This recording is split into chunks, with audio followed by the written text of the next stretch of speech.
अस्सलामुअलैकुम students, I am your English teacher Naveed और आज हम पढ़ेंगे class 5 English unit number 3। Actually ये बुक का यूनिट नंबर 3 है, लेकिन हमारे रीडिंग के सीक्वेंस में ये यूनिट नंबर 2 है। ठीक है, तो आप इससे डिस्टर्ब मत होइएगा कि हम यूनिट नंबर 3 पढ़ रहे हैं चैप्टर नंबर 2 की जगह पे, यूनिट नंबर 2 की जगह पे। ठीक है, तो हम एक्चुअली आपके सिलेबस को अपने जो रीडिंग सीक्वेंस है या हमारी जो स्टडी का सीक्वेंस है उसके हिसाब से लेके चल रहे हैं। तो आप अपनी कॉपीज़ पे जब इसकी वर्किंग भी करेंगे तो यूनिट नंबर 2 ही लिखेंगे, यूनिट नंबर 3 नहीं लिखेंगे। ठीक है बच्चों, तो इसमें हम आज पढ़ेंगे डिस्क्रिप्शन है ये, और इसका नाम है माई चाइल्डहुड होम। माई चाइल्डहुड होम, राइट। इसके अंदर एक पर्सन, फीमेल यकीनन, जो बता रही हैं अपने उस घर के बारे में जिसमें ये रहा करती थी when she was very little. ठीक है, जब वो छोटी थी, जिस घर में उस वक्त वो रहा करती थी उस घर की कुछ यादें हमारे साथ शेयर कर रही हैं। यहाँ पर उनका थोड़ा सा इंट्रोडक्शन है जो, और ये उनकी पिक्चर है। ठीक है, this is the picture of the person. ये उस पर्सन की पिक्चर है जो हमारे साथ अपनी पुरानी यादों को शेयर कर रही हैं। ठीक है, देखिए मैं यहाँ से पढ़ता हूँ। Floella Benjamin was born in Trinidad. ये पैदा हुई ट्रिनिडेड के अंदर 1949 के अंदर। She was 11 years old। वो 11 साल की थी। She went to live in Britain.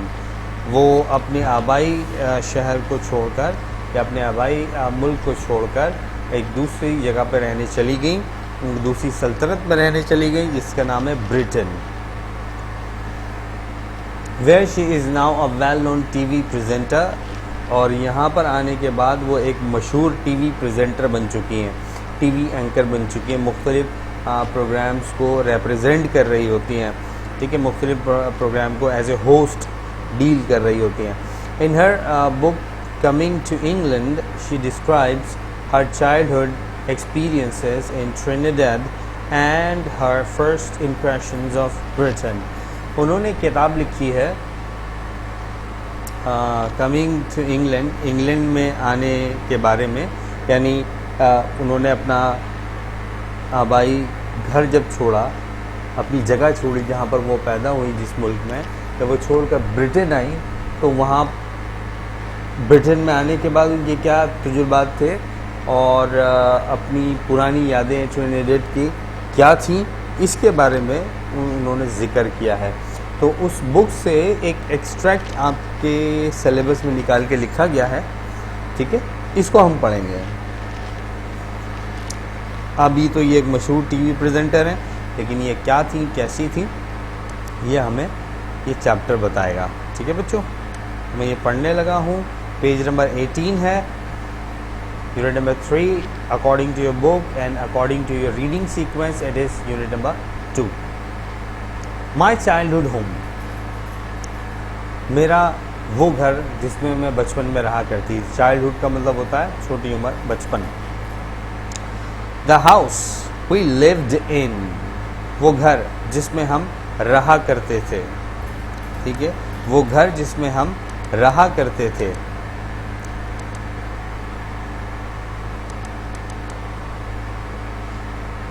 Was a small wooden building, वो लकड़ी की बनी हुई एक छोटी सी बिल्डिंग थी। ठीक है, वो घर जिसमें हम रहा करते थे वो लकड़ी की बनी हुई एक छोटी सी बिल्डिंग थी। on stilts with dazzling whitewashed walls, जिसकी साफ सुथरी सफ़ेद रंग की दीवारें थी। उस घर की साफ सुथरी सफ़ेद रंग की दीवारें थी। ठीक है, जैसा कि आप देख सकते हैं ये पूरा घर वाइट दिख रहा है आपको इस तस्वीर में भी। There were windows and doors, घर के अंदर खिड़कियाँ थीं, डोर्स दरवाजे थे। At the front end the back, घर के सामने की जानिब भी और घर की बैक साइड की जानिब भी। ठीक है, खिड़कियाँ और दरवाजे थे। We had two bedrooms. हमारे घर में 2 bedrooms थे. Which were the scene of many pillows, many pillow fights and trampolining sessions. और उन कमरों के अंदर हम तकियों से लड़ा करते थे, तकियों के साथ खेल कूद किया करते थे. वो दोनों बेडरूम्स इस बात के आज भी गवाह हैं. एन एयरी किचन, हवादार किचन था. विद अ लार्ज विंडो, जिसमें एक बड़ी सी खिड़की खुलती थी. वेयर वी ऑल एट, हम वहाँ बैठकर खाते थे. आवर मील्स, अपने खाने, चाहे वो सुबह के हों, दोपहर के हों, रात के हों. And finally a sitting room, और एक सिटिंग रूम था. 2 बेडरूम्स, एक किचन और एक सिटिंग रूम था. Where no one was allowed except on special occasions. Occasions कहते हैं मौक़े. स्पेशल का मतलब होता है ख़ास. स्पेशल ख़ास, ओकेजन्स मौक़े, एक्सेप्ट सिवाय. तीसरा था sitting room. Where no one was allowed, जहाँ पर किसी को जाने की इजाज़त न थी. एक्सेप्ट ऑन स्पेशल ओकेजन्स, सिवाय कुछ मखसूस मौक़ों के. We had visitors, when we had visitors, और वो स्पेशल मौक़े कौन से हुआ करते थे? जब हमारे घर में कोई मेहमान आ जाया करता.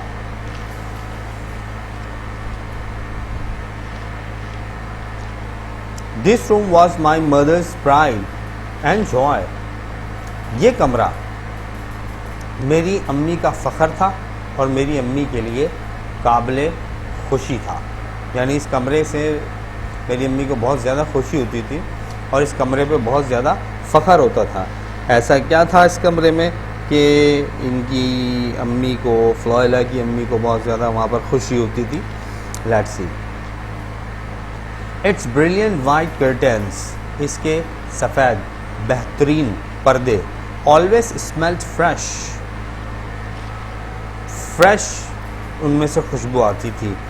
एंड द मुहागनी फर्नीचर, और पॉलिश किया हुआ फर्नीचर. मुहागनी इज़ द फर्नीचर, ये वो फर्नीचर होता है जिस पर ब्राउन रंग की, हैज़ल रंग की पॉलिश की जाती है. ठीक है, दैट इज़ मुहागनी फर्नीचर, यानी पॉलिश किया हुआ furniture. Was always highly polished, और इसमें हमेशा बेहतरीन किस्म की पॉलिश की जाती थी. यानी पॉलिश ये लोग करते रहते थे, इसलिए वो चमकता दमकता फर्नीचर रहता था.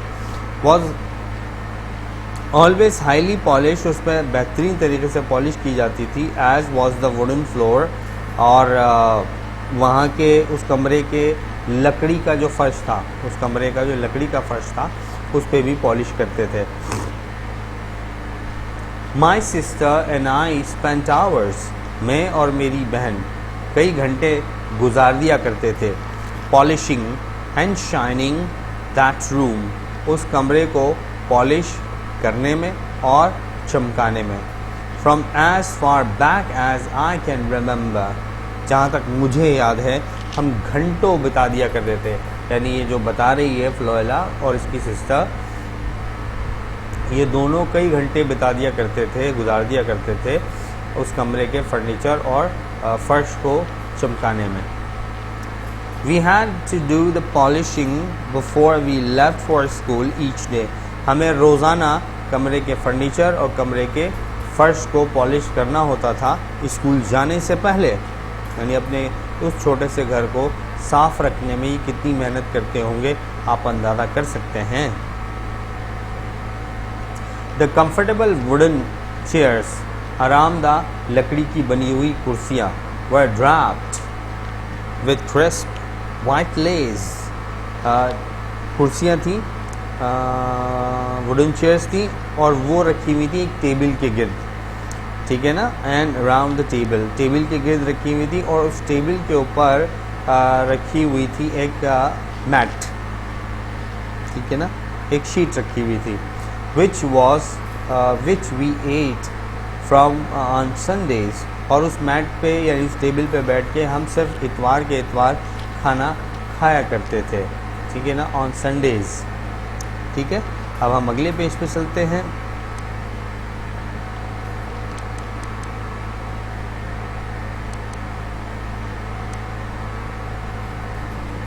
राइट.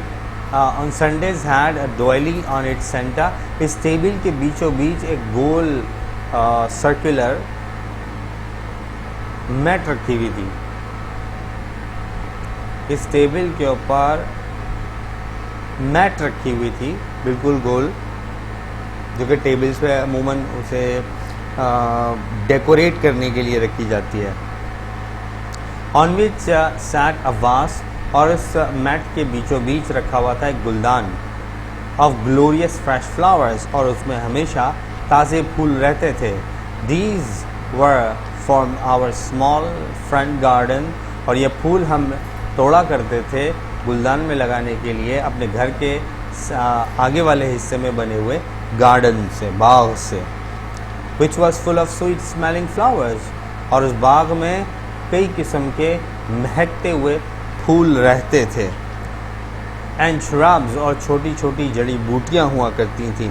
सच एज जैसा कि ब्यूटीफुल फ्लैम ब्रेड हिबिस्कस. जैसा कि हिबिस्कस, आपने हिबिस्कस देखा होगा. Let me show you hibiscus कैसा होता है. ये निस्बतन बड़ा फ्लावर होता है.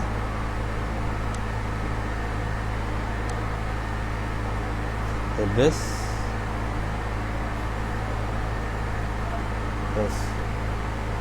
और ये मुख्तलिफ कलर्स में भी होता है, अलग अलग. देख सकते हैं, आपके सामने ही आ गया. These are hibiscus. अब उसने कहा कि रेड वाला हिबिस्कस, यानी वो बात कर रही है दिस वन, इस हिबिस्कस की, दिस वन, राइट. ओके, समझ में आ गया अब आपको वो किन फ्लावर्स की बात कर रही है.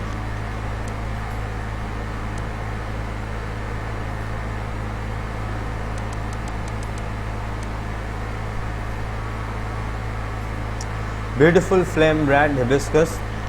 और उन फूलों में शामिल होते थे अंगारे की तरह लाल hibiscus, which seemed to attract swarms of exquisite butterflies. ठीक है, जिससे वो फूल मुतवज्जा करते थे यहाँ वहाँ उड़ती हुई बटरफ्लाइज को. ठीक है, यहाँ वहाँ उड़ती हुई बटरफ्लाइज को वो मुतवज्जा किया करते थे. And hovering humming birds. और उसकी तरफ हमिंग बर्ड्स भी आते थे. ठीक है, humming birds and butterflies in फूलों की तरफ आते थे in search of the nectar, ताकि वो फूलों का रस चूस सके. द बैक यार्ड, हमारे घर का पिछला हिस्सा. ठीक है, आप जान चुके हैं कि इस घर के दो हिस्से हैं. ठीक है, एक तो ये फ्रंट वाला हिस्सा है, इसमें गार्डन बना हुआ था, और इस घर का पिछला हिस्सा भी है जिसमें क्या बना हुआ था अभी आपको पता लग जाएगा. द बैक यार्ड, हमारे घर का पिछला हिस्सा. वह मार्मी, ये मार्मी इस्तेमाल, लफ्ज़ जो इस्तेमाल हुआ है ये मदर के लिए इस्तेमाल हुआ है. ठीक है ना. ट्रिनिडेड के अंदर मदर को मार्मी बोला जाता है. ठीक है, तो उसने वही लफ्ज़ इस्तेमाल किया है फ्लोरेना ने, जो वो बचपन में अपनी माँ को पुकारने के लिए इस्तेमाल करती थी. वह मार्मी ग्रो वेजिटेबल्स, जहाँ पर मार्मी सब्जियाँ उगाती थी. फॉर आवर किचन, हमारे बावर्ची खाने में पकने के लिए, lunch and breakfast and dinner के लिए पकाया करती थी वही सब्जियाँ जो वो उगाती थी घर के पीछे वाले हिस्से में. लाइक पीजन पीस, जैसा कि मटर, ये लोबिया होता है एक्चुअली. पीजन पीस इज लोबिया. ठीक है. किसावस, ये एक जड़ी बूटी होती है, शकरकंदी की तरह, खाई जाती है, पकाई जाती है घरों में. ओकरा, ओकरा कहते हैं भिंडी को.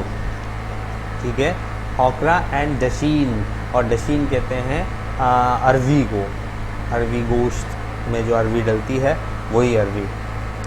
ठीक है ना. ओकरा एंड डशीन, अरवी, भिंडी, और किसावस एंड लोबिया, पिजन पीस, ये वो उगाती थी वहाँ पर. ठीक है. ऑल एंड आगे बताते हैं अ टॉल बुशी ट्री, एक बड़ा सा पत्तों वाला दरख्त. स्टूड इन द यार्ड, जो घर के पिछले वाले हिस्से में उगा हुआ था. Reaching up to the kitchen windows, उसकी शाखें हमारी किचन की खिड़की तक पहुंच जाती थी.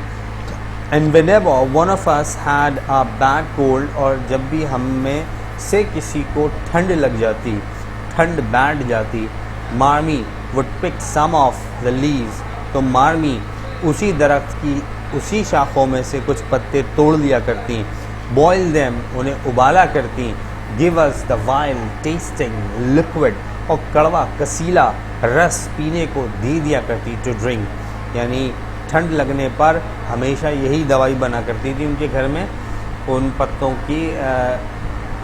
के रस की, मतलब एक तरह से रस ही कहलाएगा ये, क्योंकि वो पत्तों को तेज़ आंच पे उबालती थी और फिर उबालने के बाद अपने बच्चों को पीने के लिए उसका रस दे दिया करती थी, और वो कड़वा कसीला होता था, जैसे कि फ्लोरेला बता रही है। It always made us better, वो पीने के बाद हम हमेशा बेहतर हो ही जाया करते थे, वो पीने के बाद हमेशा हम बेहतर ही हो जाया करते थे। I guess the thought of the second dose was enough to do the trick, असल में वो बेहतर किस तरह हो जाया करते थे, क्योंकि वो चाहते थे कि अम्मी उनको अगला डोज ना दें, अगली खुराक ना बना के दें दवाई की अगले दिन, ताकि ये दोबारा कड़वा कसीला रस ना पीने को मिले, इसलिए वो कह दिया करते थे एक ही दफ़ा की खुराक में कि मैं हम सही हो गए। Also in the yard was the galvanised shower, चमकता हुआ शावर था, until where we had our bath, और शावर से अक्सर हम नहाया करते थे। There was no hot water but the cold water was always warm, हमारे घर में कोई गर्म पानी की लाइन या गर्म पानी का तरीका न था, लेकिन वो ठंडा पानी भी हमेशा गर्म रहता था, because of the heat of the sun, क्योंकि सूरज की तपिश उस पाइप पे पड़ती थी जिससे पानी आता था, तो पानी गर्म हो जाता था। During the draft season, draft season का मतलब खुश्क साली का मौसम, यानी ऐसा मौसम जिसमें बारिशें ना हो और चारों तरफ खुश्की हो जाए, ज़मीन खुश्क हो जाए। ड्यूरिंग द ड्राफ्ट सीज़न, खुश्क साली के मौसम में from around January to May, जनवरी से मई तक, ठीक है, जनवरी से मई तक, we would have to get water from our stand pipe, हम स्टैंड पाइप से पानी भरा करते थे, ठीक है। Stand pipe is a kind of pump जो कि अमूमन हमारे मोहल्लों में, हमारे इलाक़ों में लगे होते हैं, उस स्टैंड पाइप से पानी भरा करते थे जनवरी से लेकर मई के महीनों तक, ठीक है। ये स्टैंड पाइप से पानी भरा करते। एवरीवन वुड क्यू अप, हर शख्स लाइन में लगा होता, with large enamel buckets, enamel की बनी हुई चमकती हुई बकेट्स, बाल्टियों के साथ, ऑयल कैंस, ऑयल के कैंस के साथ, बेसन्स और दूसरे गहरे बर्तनों के साथ, any big enough to carry the water, कोई भी बर्तन लेकर हम जाया करते थे जिसमें अच्छा खासा पानी आ सके, और फिर उस पानी को वो जनवरी, फरवरी, मार्च, अप्रैल, मई, यानी इन 5 महीनों में इस्तेमाल किया करते थे। ये खुश्क साली के मौसम में पानी का स्टॉक ख़त्म हो जाया करता था। सो इनकी ये मेमोरीज़ पढ़ के तो अंदाज़ा होता है कि she would have had a very tough time, इनका वक्त यकीनन बहुत ज़्यादा टफ गुजरा होगा जब ये छोटी थी, ठीक है बच्चों। तो ये यूनिट ख़त्म हो गया। इस अगली वीडियो के अंदर या अगले लेक्चर के अंदर हम जो है इसकी वर्किंग करेंगे, ठीक है। अभी के लिए इतना ही, अल्लाह हाफ़िज़।